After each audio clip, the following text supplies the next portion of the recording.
Oh, really? Oh, okay. Oh, that's great. That's cool. Let me grab my coffee. Forefathers, take one. Everything that claps must clap. I think it was like, we make it clap. Everything that claps must clap. Hey, clap! Hey guys, what are the things we listen to out there? Yeah, there's a lot of trash. Iconic. But it's It's not. like, yeah, like a whole song about you make it clap. I mean, What is it? Why is it? what? It must clap. Why is it? And we know what it is. Yeah, why is it? So that must clap. It must clap. Hey guys. Make it clap. All around the world, bro. International. Shucks, bro. Universal language. The influence of Americans. Anyway. Julius Sikhuza Oh, smack. joining us for the first time. Yes, another forefather. Fellow father of four. Yes. It was good. That's good, that's good, that's good. Yes. All right. So we all have 4 kids. We're all fathers of 4, and I'm sure we probably have some similar stories, some commentary. Let's start there. What are some of the responses people have had when they have seen you have 4 children, or they've heard you have 4 children? Yeah, they vary. Interestingly enough, I bumped into somebody with 5, and they thought, I looked at them the way I think people look at me when they see me with 4 kids. But I think what doesn't help my cause is that I also look relatively young, so nobody really actually believes that I have 4 kids. But people are generally shocked, like, I think it's the hair. yeah, they, If you're in Chisquap, I think there are things like that. yeah, There's a thing about the Chisquaps. I feel like it just just babies. ages you a bit. Yeah, like where'd you get time to do your hair with 4 babies? It's like, okay, clearly he doesn't have 4 babies, this guy. But they always like surprised who still has 4 babies in this day and age. Like, dude, you were born in the 80s or, in the modern times. How do In you the afford- comments. Where do you get the time? Where do you get the time? Do you have a TV? Have you found a hobby? Guys, can you stop Do you saying know- that? yeah. It's so lame. Yeah. It's like, Do you know how much schools cost? Yes, we do. Yeah, yeah. But yeah, just that general commentary. But then you can see in some people, as much as it's a shock, there's a tinge of, what, maybe 4 kids would be great. That's behind the question. It's just that, am I ready for them? You guys don't think that those that look at that and actually want it are those that come from big families? No. Because I don't come from a big family. It's just like me and my little sister.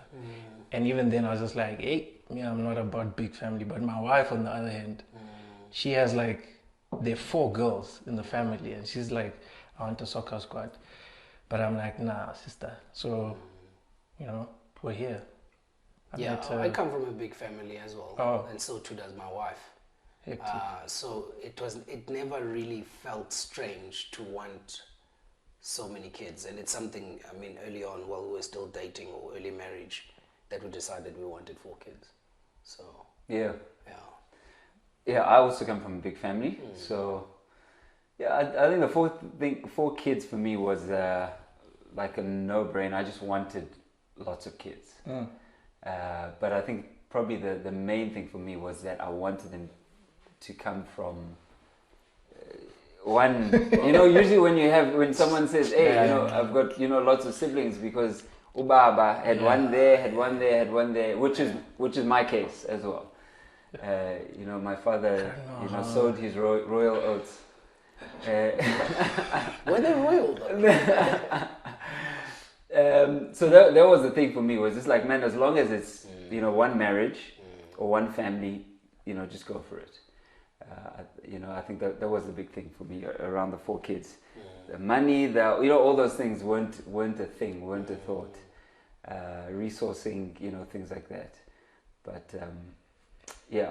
Yeah, I think back to what you were saying, the whole what do people think or perceptions is like, I think the most common one that I get is first of all, you don't look like you're married. 2, you don't look like you're even a father. Then it's like, how many kids do you have? Then it's like, oh, you're not ready for this one. Yeah. Wait. wait, let me set you up. And then you say 4, and then it's like, same, always there. Yeah. Always there. That's always the follow-up. It's like, Same, yes. Because the assumption was always that you are playing around. You're playing around. Yeah. And then it's like, yeah, but are you guys like, why are you guys not using a condom? Like, then the other one is like, yeah, how much is school? Yeah. And I'm like, yeah, but I mean, back to what you're saying about we coming from a big family and money sometimes isn't a big factor, but I realize that it's because we are the ones that make it a factor. Like, the kid doesn't come into the world and say, St. John's, I'm there.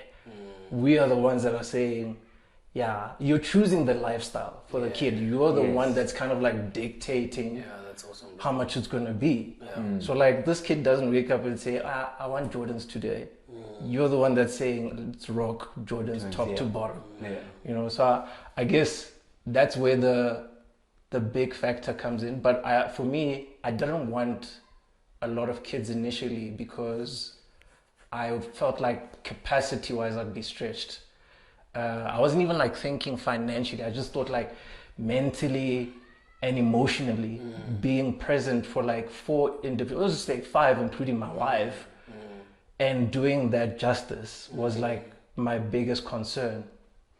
And I guess as you go, you realize that I can create some of the capacity. You adapt, but I think every person has a threshold. I think I'm a bit at that threshold. You're not having a So, but like, what was your expectation? Well, I guess when were you guys thinking about lots of kids, right? So was it from the get-go and you're thinking, I don't know if I'm going to have capacity? Were you already thinking that way before you had kids? Or were you thinking that way once you started to have kids? Once you had some sort of tangible experience around being a father? Yeah, for me it was before, because because with me it was just me and my little sister. My folks, I mean, they were busy, right? And it's like their presence was still stretched just with the 2 of us. And I was like, if it's just the 2 of us and they're feeling this stretched, how would I feel with like 4 humans, right? And that's why initially I wanted just 1 kid. But then I guess when I realized that when you're married, it's not just your own capacity alone, it's shared, right? And the places where you fall short, she can help in that regard. And I saw that she had a lot more capacity than me for a bigger family, which helps. So I think, along the way I started to accept it, but even now I'm just like, okay. I think the other day it hit me, I don't know what was happening. I think like this is the longest time we haven't gone without being pregnant. And I'm like, 100%. only now do I feel like, breathing a bit. Not going for midwife visits. Carrying bags. You know what I'm saying? Catching babies in the water. No, 100%. Yeah, I mean, I think a big part of what you're saying, just the support structure is also important, because it's not just you and your wife. But you make a great point. There's you, and she's got maybe more capacity for babies than you do, even emotionally. And then there's a support structure around raising 4 babies or raising more babies, even 1. That also helps to sort of set it off. But for me, I actually never even thought about it, to be honest. I never planned as to what kind of demands 4 babies would have. I just knew I had a number and I didn't think about it. And even getting to the number wasn't planned. It's not like we planned the progression of the babies. They just sort of arrived, and we were ready for them. I suppose because you were working for them. Yeah. We were doing things that make babies. We were doing things that make babies.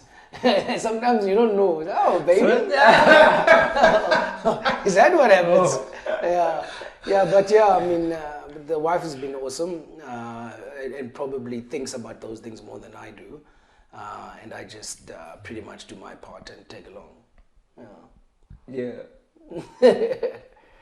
You know, the interesting thing, right? So is when I mention I've got 4 kids, to like the older generation, their response is like, ah, man, you're a blessed man. Yeah. Ah, you know, you're doing the thing, Yeah. you're building the family, you know, but it's always like a positive Yes. response. Whereas, you know, for folks in our generation, or it's more of that shock and surprise, or more of a negative. Very true. And I guess it just shows the differences in maybe the generations and then how we perceive, you know, kids. I remember when we had the twins, and the most common The twins took you from 1 to 3. Yeah? 1 to 3. Yeah. And the most common comment I got was, "Oh man, at least you're finally done." And I'm like, why? I'm not saying I am. I'm not saying I'm not. But like, what makes it look like I'm done? Because I guess people were like, "You're still young. You got the number. Yeah, you got the number, the combo, the ideal number. Yes. So you can park now and just continue on with life and career and progress." But I guess, like back to your point, I think that our generation realizes that this is gonna cost them, because because there's a cost, right? Like you look at it and you're like, in your mid-20s, you're like, hey man, I still need to build for the next 10 years or so. If I add a human to this, we're gonna delay the progress, and there's a bit of sacrifices. Then the more humans that come, the more the capacity, you know, diminishes. I get it.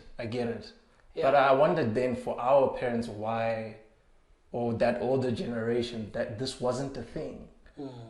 It's different times, man. Even this trend of smaller families it's actually a global trend, and global and generational. We live in different times, different demands. True. People have moved from very integrated, larger families and just being by themselves in cities without support. So I think people, you know, and so I think on the back of that, we, as this generation, try to rationalize. I think our generation Y, I think we're Y. I think we're generation Y. We try to rationalize within that change in global context, work demands, stresses. So the older folk, in that context, it wasn't strange to have 4 kids. But in this context, to see somebody with 4 kids, it's like, oh, this looks strange, you know. Yeah. But it's still doable, regardless. I think that the times have changed. Is that community was such a big part. I think it was a big part of that. Is that people didn't feel stressed because there was so much around them. That's why, like, you'd hear, like, probably, you know, your folks will say, "No, I grew up with my cousins, with my aunts, and whatever, and I was always at my aunt's house, or at my cousin's house, or at my grand's house." It was never it's just us. And I guess, like, now it's just around. Like, it's like suburbia lifestyle now is so much more the norm and culture. And then I guess all the expectations that come, the societal expectations that come with that. So now you're educated. You're living in a city, there's an expectation, you live in a certain place, you drive a certain car, so all that, your kids go, to a certain school, that your kids have access to certain resources, that they're going to tennis, they're going to music, they're going to ballet, they're going to, all these things cost money. And the thing is, like, there's that sense that, hey man, if your kid is missing something, one of these things, then they're going to be underdeveloped, they're going to get left behind. All these things, which have all got to do with resources. However, I'm convinced that the most important thing is the presence of the mother and father in a home. I mean, I've been with people that come from the wealthiest families to the people that come, from not so wealthy families, and in both spaces or places, you get horrible human beings and you have great human beings. True. And for me, the common factor with coming across great people is actually they had great folks. And it wasn't great folks just in terms of resources, but it was actually like folks being involved in their lives. Folks being able to show up for them, you know, sports or whatever it is, you know, like being able to cheer them on, fight for them where they need someone to fight for them. So, but it's just that having the presence of the father and the mother in the home. And that for me was kind of the common factor.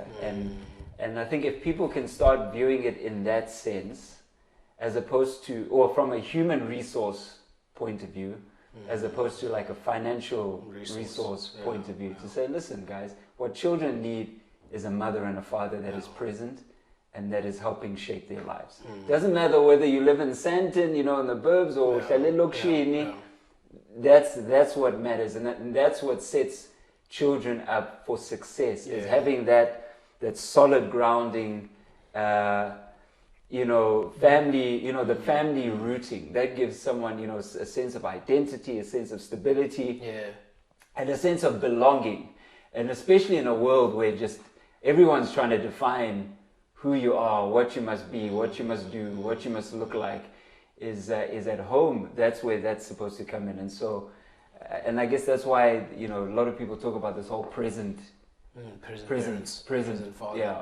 father thing. No, you're right. I mean, with that said, and all very valid, I think that, to maybe Lukhabo's earlier point, people still worry if they have capacity to do exactly that for 3, 4, or even 2 kids. It's like, look, I don't even think I have capacity to be a father for 1.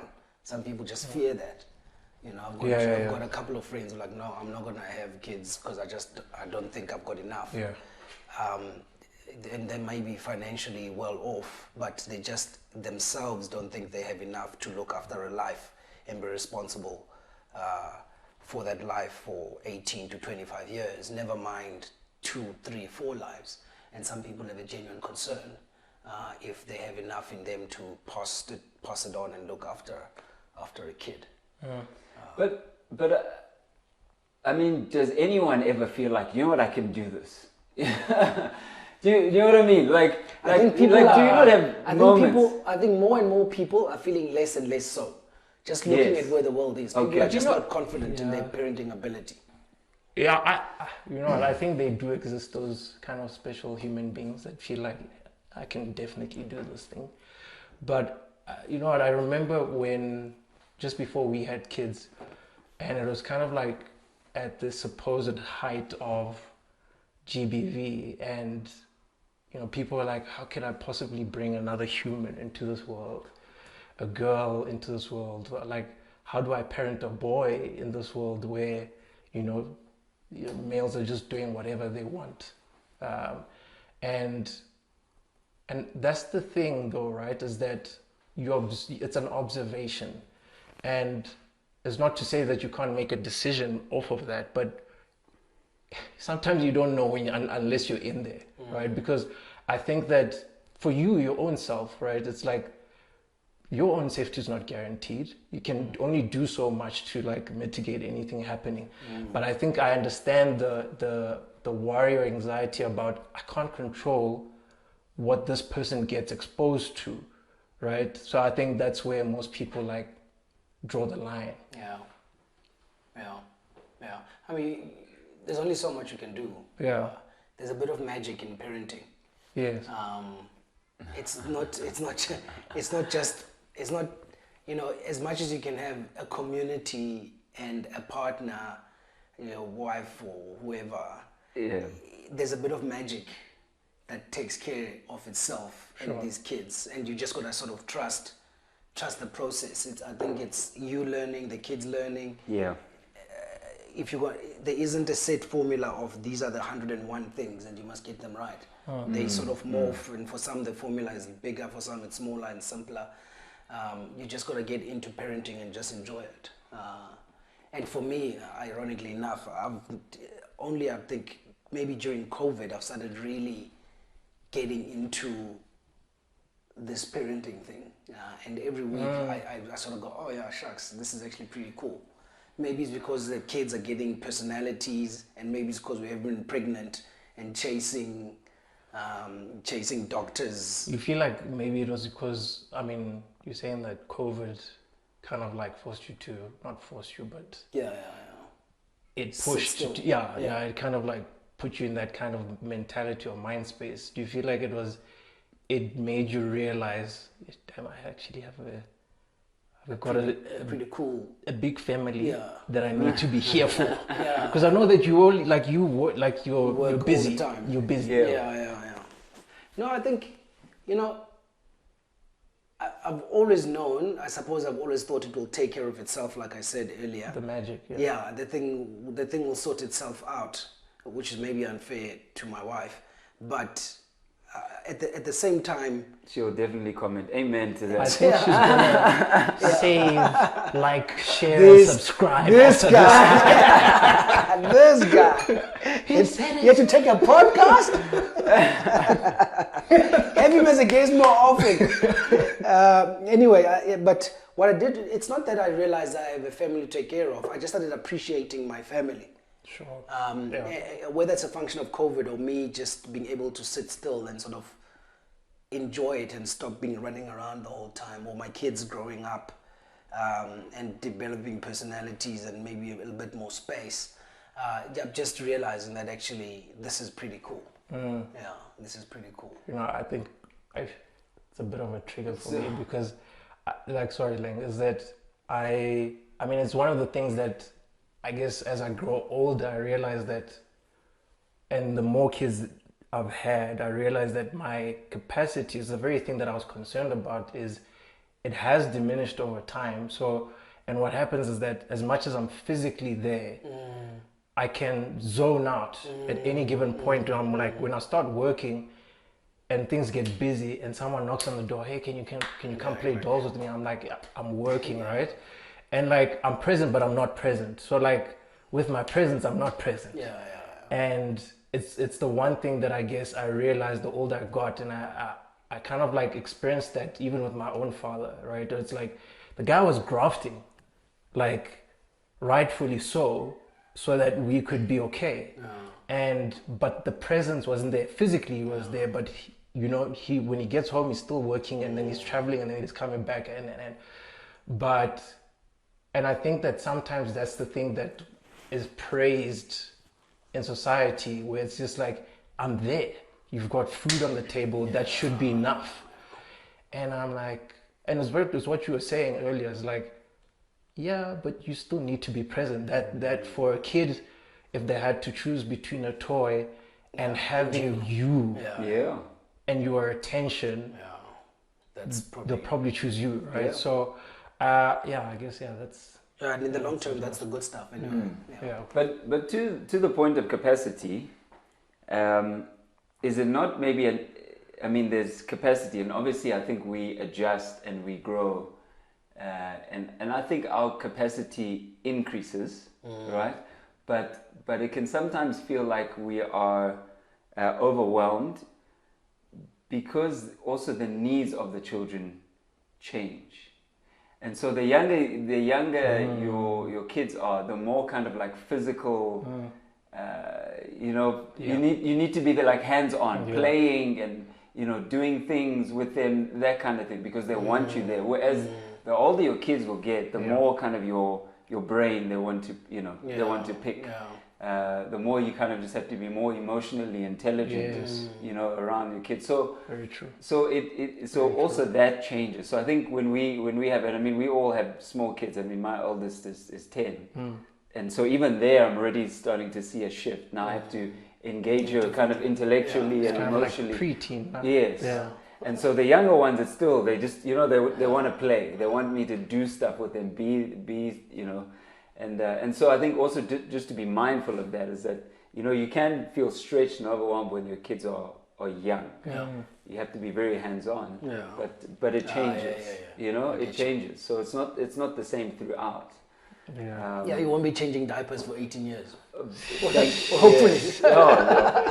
Hell to the no. Yeah, but you know what? I actually now, because it's making me remember that, I guess as we're recording this stuff and on social media, like people commenting about how it would be great to hear as well, just from like single fathers or parents or moms, whatever, what we think about. I'm like, you know what? I could never fully understand how stretched a single parent can be. Oh yeah. Right? And I'm like, Oh yeah. and I, you know, because I've got like relatives and family and friends that are single, and you know, they have 1 or 2 or 3 kids alone, or co-parenting somehow, and I'm just like, man, like I'm already stretched, right? Just by me, I'm married and I have a great support system, but I just imagine it's just you by your ace, and I'm like, yeah, no, I really salute. Yeah. No, definitely. And I think that's especially true for single parents. And I think maybe more broader for any parent, because I mean, every family and every situation and every person or pairing of parenthood is different. You know, you can never truly, you know, you may look at me and say, no, Jules has got it together. Him and his kids, they look fine, but actually we've got our own struggles. Yeah. And I think that's where this magic maybe I was talking about, or the grace, is applicable to every family situation. That there's always, or there is room for great health, great family life, even if it's one parent, or even if it's 6 kids. There's just this magic that just happens. And if you sort of accept it and step up and for the responsibility and awesomeness of family life, it sorts itself out, regardless of how many people are there or how much you have. It tends to, there's a beautiful magic in family. Yeah. Bro, work-life balance. Is there such a thing? I know you've kind of journeyed with work and family and those kind of things. Any thoughts around that could be helpful? Yeah, look, there's definitely such a thing. Like I was saying now, every situation is unique. I think my learning is what I should have done a lot earlier and better is communicate with my wife what my work is going to look like and what I can contribute to the family during the various seasons of life. I think I just sort of went extreme on one side, got busy, but never communicated the implications. So she could appreciate, okay, we're in this season, he can only give me this much. So there was expectation, but no delivery. So I think, yes, 1, it's definitely achievable. 2, it requires coordination and communication and understanding between the 2 parties. And I'm only sort of getting into that. Can you, I mean, you speak to something that I learned once. So I remember asking this older gentleman, great guy. He's, I think, almost 70, great family, you know, business, he's involved in business. His kids are out the house and all this stuff. So I remember asking him, it's like, hey, you know, I was wrestling with some stuff in my life, and I was like, oh, I'm struggling with this whole work-life balance thing, you know? I'm trying to find balance in my life. And I remember he looked at me and said, bro, you know, there's no such thing, you know? And this is like a 70-year-old, he's like he's at the end of like it a all. solid, like a solid man, solid family man, solid, you know, business, everything. And he's like, listen, bro, there's no such thing as work-life. All it is seasons. And you just got to kind of manage your seasons well and know kind of where you're at in light of, I guess, the bigger, the season and the bigger picture. And so it speaks, I guess, to what you're saying is we know, like, work-wise, there can be a time where it's like, it's an opportunity to make money or to progress. You know, it's like an open season in that time. And then, you know, it's those seasons where you need to, you know, push long hours. You know, you're just not as available, but because it will set you up for more resources or for progress and things like that. But as long as you're aware of what's happening and aware that your family needs you, aware, and as long as, so one of the guys said, you know, they knew like, I think, they were in finance. They knew like for 3 months they just had to push. But then as soon as that 3 months was over, there was a cutoff to it. And then they were planned extended family time after that. So the issue I think that often many of us find ourselves in is we start pushing that bag. You know, it's all about the bag. Secure the bag, get the bag, get the bag. And then your life just becomes about the bag. And you never, and you're doing it also for your family. But you're not catching that, hey, it's a trade-off between it's either the bag for your family or your family, you know? And so it's just discerning the season where you're at. 100%. Hey, I've got a busy, you know, it can't be, hey, I've got a busy year or 2 years or whatever it is. And especially for like entrepreneurs, you know, people doing their own thing. Yeah. But you've got to figure out where you're at. And I think an important part is communicating with your partner or your wife around where you are and what's needed. And also the you know, if your partner says, listen, like pull the plug on this because kids are struggling, you know, you've got to be willing to put your family, you know, to put your family first, even if it means earning less. Yeah, I think that's, you just said earning less. I'm just like, yeah, bro, because it's a values thing. Yeah, you know, yeah, it's a values thing. And it is countercultural because we're all about securing the bag. You know, we're all about progress. We're all about what is, you know, deemed success. Yeah. But again, you've got to kind of redefine what success is. It doesn't help if you live in a nice suburban house, drive a nice car, but your family is a mess. Yeah, you know, rather be in a cheaper space, drive a cheaper car, and your family's okay. Yeah, I mean, it's taking me back, like, because, you know, two things for me come up now. And like at the time when, you know, there was like peak time when I was traveling with the band and like a lot of tours, a lot of launches, a lot of like albums in between. And I was like, and this was probably like, we were just within a year of having 3 kids. 3 kids under 3. And I know, you know, I'm thinking back to that time and how, one, you know, a lot of people were like, damn, dude, how does your wife do all of this? Because you're traveling, how is she managing? And I'm like, yeah, community, first of all, that's, you know. That works. And then other people are like, yeah, you must be balling if you're like, you're able to handle all of this. They should be, I'm sure they're paying you handsomely. And at the time, no, it wasn't, because I think... Oh, handsomely to make the sacrifice. The money must be worth... Yeah, the sacrifice. So and it was, to be honest, it actually wasn't. Because, and I think that's why I kind of like, I'm hesitant to agree, because I agree with the point about seasons, right? But when you don't know when the next paycheck is coming, that's a different story, right? Like, I'm like, yo, dude, like, this is my bread. Yeah. Like, every time I get booked on a day, that's my bread. As much as, like, we just had, you know, twins, and I need to support my wife at the same time, and I need to pay the rent. Yeah. This gig is going to pay for the rent. And I mean, I know it's all relative, and I know it's all seasons, right? Yeah. But I think that at the same time, it's like, you know, I know that I fumbled a few times, because I guess you learn along the way, especially like in the early stages, like you're gonna make mistakes. Yeah. Like I know that I'm only getting better now, but I think that at the point where you are still trying to find your feet in your career, and then you're still trying to find your feet as being a parent, and as a husband. You're gonna drop a few balls. Just make sure that it's not like for sure very heavy balls. Yeah. It's not the ones that break. I didn't mean that. It's not the ones that break.